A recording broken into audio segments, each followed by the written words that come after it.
Salam sejahtera Malaysia, denyut nadi suara rakyat bergema di channel ini. Terima kasih kerana bersama-sama dalam channel ini untuk mendapatkan berita-berita dan ulasan-ulasan terbaik untuk seluruh rakyat Malaysia. Bagi anda yang pertama kali bersama-sama dalam channel ini, sila tekan butang subscribe, like dan share. Malaysia kita punya, cintai Malaysiaku, kita jaga kita. Sekali lagi, bagi anda yang pertama kali, sila tekan butang subscribe, like dan share.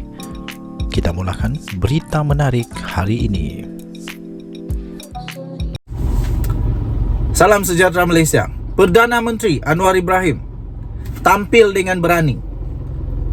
Saya nak kata apa yang dia kata. Saya nak cakap apa yang Datuk Seri Anwar Ibrahim, Perdana Menteri Malaysia yang dikasihi, cakap. Saya ulang balik. Dan ini pun sebenarnya supaya semua rakyat Malaysia sedar bahawa apa yang dicakap oleh mereka-mereka yang tak bertanggungjawab itu tak semestinya betul. Perdana Menteri Malaysia berkata dia cabar untuk semua yang kata, tak kiralah kau cyber trooper kah, kau MP kah, kau presiden kah, kau Mursidul kah, kau timbalan presiden kah, Setiausaha Agung kah, bekas Setiausaha Agung kah, apa-apalah kamu punya jawatan, Perdana Menteri cabar, kasih bukti satu sajalah. Tak payahlah banyak, satu saja. Kasih bukti satu saja di mana ada menteri kah, ada orang-orang di dalam kabinet yang sekarang terlibat dengan rasuah. Kerana Perdana Menteri membuat jaminan. Di dalam satu lagi artikel dia buat jaminan. Dia kata dia akan pecat, dia gugurkan, dia tidak akan memberikan sebarang sebarang kesian lah. Salah tetap salah. Itulah kelebihan Datuk Seri Anwar Ibrahim. Kalau salah tetap salah, dia tak akan tolong. Jadi tuan-tuan dan puan-puan, sekiranya yang mendakwa itu berkata bahawa ada unsur rasuah kah, ada menteri yang terima rasuah kah, atau ada pegawai-pegawai yang terima rasuah kah di dalam kabinet, kasih bukti. Inilah kasih bukti. Janganlah cakap saja, kamu cakap saja. Buat macam Perdana Menteri Datuk Seri Anwar Ibrahim. Apa yang dia cakap dibuktikan. Sampailah dibawa di mahkamah. Sampailah Muhyiddin kena dakwa di mahkamah. Wan Saiful Wanjan kena dakwa di mahkamah. Banyak lagi sedang disiasat. Anak-anak Mahathir sedang disiasat. Mereka diberikan 30 hari untuk mengisytiharkan harta. Daim Zainuddin kantoi. Isteri Daim Zainuddin pun kantoi. Disuruh isytihar semua harta. Ada pula harta-harta yang tak diisytihar. Kedapatan pula tu. Bukan sikit pula tu. Kalau setakat gula-gula mungkin boleh lupa. Kalau setakat motorsikal yang mahal, mungkin boleh tutup mata lah. Tapi ini tanah besar, bangunan besar, kereta mewah, banyak lagi tu. Macam mana boleh lupa? Tidak tahu. Kenapa dorang tidak isytiharkan dengan jujur pun tidak pasti kenapa. Akhirnya mereka juga yang susah, kerana mereka telah didakwa di mahkamah dengan tidak memberikan pengisytiharan harta yang seperti sepatutnya. Siapa yang susah? Yang hairannya sampai di mahkamah tidak mengaku salah juga.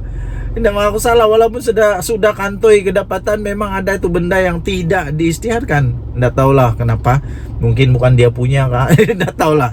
Tapi SPRM saya percaya kepada SPRM bahawa benda-benda itu sepatutnya diisytihar juga. Jadi tuan-tuan dan puan-puan, kepada anda semua, siapa saja sama ada pembangkang kah, penyokong kah, ataupun orang di atas pagar kan, ndak sokong siapa-siapa lah maksudnya. Kalau kamu dakwah memang ada unsur-unsur rasuah, buat laporan polis cepat-cepat, jangan cakap-cakap saja. Woi, apa benda cakap-cakap saja? Pergilah buat laporan polis. Buat laporan polis, minta untuk SPRM siasat. Barulah sah, afdal, barulah betul. Ini main cakap saja, oh nenek aku pun pandai cakap. Buktikan dulu. Selagi tidak ada bukti, jangan cakap. Nanti sendiri kena fitnah, kena jatuh fitnah baru tahu. Nanti kumpul-kumpul pula tabung Milo. Dan yun di Suara Rakyat bergema di channel ini. Bye-bye. Salam sejahtera Malaysia. Baru tadi saya nampak satu video lagi tau. Sarezan dia balon sekolah kan MP veteran daripada PAS.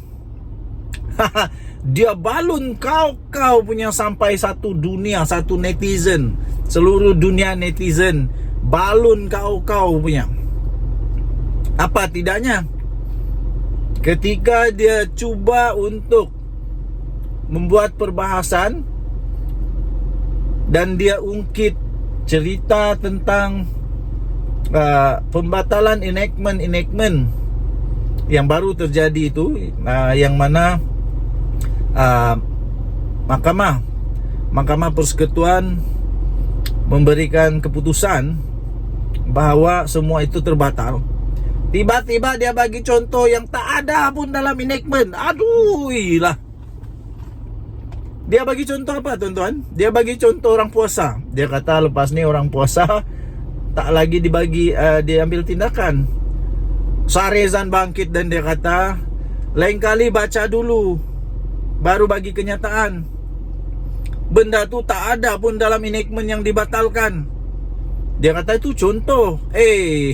Pakcik, orang-orang pembangkang PAS Perikatan Nasional PPBM ni, orang-orang penyokong kamu ni, kadang-kadang ada yang tak cukup otak tahu. Dibagi contoh yang salah, dicipta di TikTok, dicipta di Facebook, dicipta di macam-macam, di Instagram, di X, dicipta, diedit, diolah menjadi fakta yang betul. Contoh yang salah jadi fakta yang betul tahu. Lepas tu apa? Sungguh-sungguh lagi pula tu percaya. Sungguh-sungguh percaya bahawa ya itu ada dalam enactment. Tak ada. Dia kata contoh. Itu nasib baik tau. Nasib baik Sarezan tegur. Kalau Sarezan tak tegur, apa jadi? Berapa ramai cyber trooper di luar sana tu yang dah terhege-hege, dah betul-betul macam kera yang diberikan belacan. Serta-merta dia buat tang-tang tu juga. Dia buat terus buat keluar di TikTok kah, di mana-mana. Yang kata, selepas ini tak ada lagi orang yang akan diberi hukuman kalau tak puasa kerana dah tak ada dalam. Sedangkan contoh tu contoh yang salah. Contoh yang tak ada pun dalam enactment. Itulah dia punya konsekuensi akibatnya. Lagi pula MP itu, MP dari mana? Hulu Terengganu. Dia kalau saya salah tolong betulkan. Tapi yang pastinya MP dari PAS lah. MP itu kata dia bagi contoh. Dan dia ini veteran, bukan budak-budak baru, bukannya minta maaf, saya contohkan saja kepada Syed Saddiq yang masih muda. Ini bukan Syed Saddiq yang masih muda. Ini dah berpuluh tahun di dalam politik. Bolehkah dia bagi contoh yang salah? Kalau budak-budak bagi contoh salah, bolehlah. Inilah kadang-kadang otak-otak diorang ini tidak cukup untuk berfikir akibat daripada apa yang mereka cakap itu. Kesan dia itu kesan berapa teruk. Syok cakap saja semata-mata untuk ambil perhatian daripada orang-orang yang mau menyokong diorang. seolah-olah dorang ini adalah betul-betul sedang mahu membela sesuatu agama atau bangsa atau organisasi atau apa-apalah. Sampai tunggangan yang salah pun dah jadi contoh. Aduh, ini tak boleh jadi. Walaupun di dalam parlimen, apalagi sebenarnya dalam parlimen, janganlah bagi contoh begitu.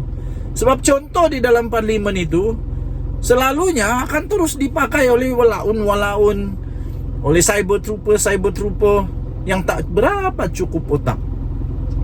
Jadi saranan saya, MP, belajarlah buat karangan balik. Masuk darjah berapa, tingkatan berapa, tingkatan 4 kah, belajar balik buat karangan. Pasti contoh yang salah itu tidak dapat markah. Bukan dia tidak dapat markah, kena potong markah. Kena potong markah. Sebab contoh itu salah. Mana boleh contoh yang salah diberikan sebagai contoh. Apalagi kalau itu bakal akan dijadi fakta yang betul oleh manusia yang tak cukup otak. Ini semua pelik bin ajaib. Denyut nadi suara rakyat bergema di channel ini. Cintai Malaysia kita. Kita jaga sama-sama. Bye-bye.